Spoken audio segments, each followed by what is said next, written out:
According to Zillow, the median home price in Bakersfield has gone up 21% in the past year. It's now at about $381,000. One realtor says it's not the best time to buy a home and may not be for a while, but there's hope on the way. Basically an attack on housing. What lead realtor with the Jordan Apartment Guys, Phil Jordan, is referring to the Federal Reserve pushing interest rates up. Anyone in the market to buy a home in Bakersfield, he says, potentially faces mortgage rates $400 to $600 higher than they would have on the same priced house in January and February. The Federal Reserve's decision to up those rates is discouraging people to buy houses right now, or even make them unable to do so.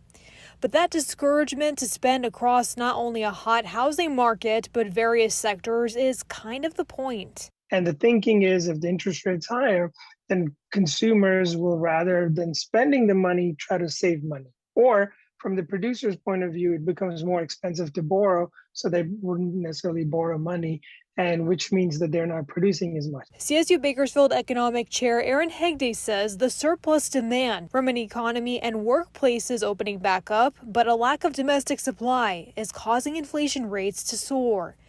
Hegde says it's pretty standard under normal inflationary times, but then again, the inflation rate going up to 9.1% in June compared to a year ago is not normal. It's at a 40-year high. Federal Reserve wants to have a target inflation rate of about 2%.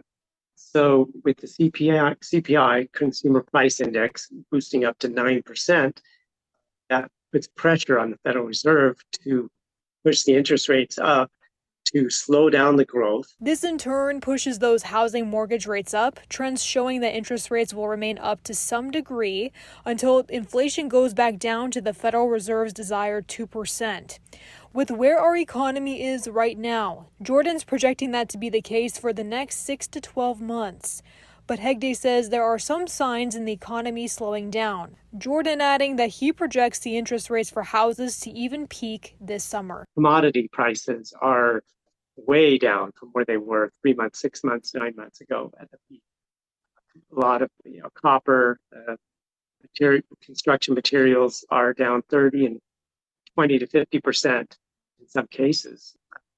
So that's going to bring the CPI down. And Dr. Hegde says while it's not easy to predict what will happen in the economy, he says there will probably not be a danger of hitting a recession in the next few months, with the demand for supply being as high as it is. In studio, Kristen Barton, 23 ABC News, connecting you.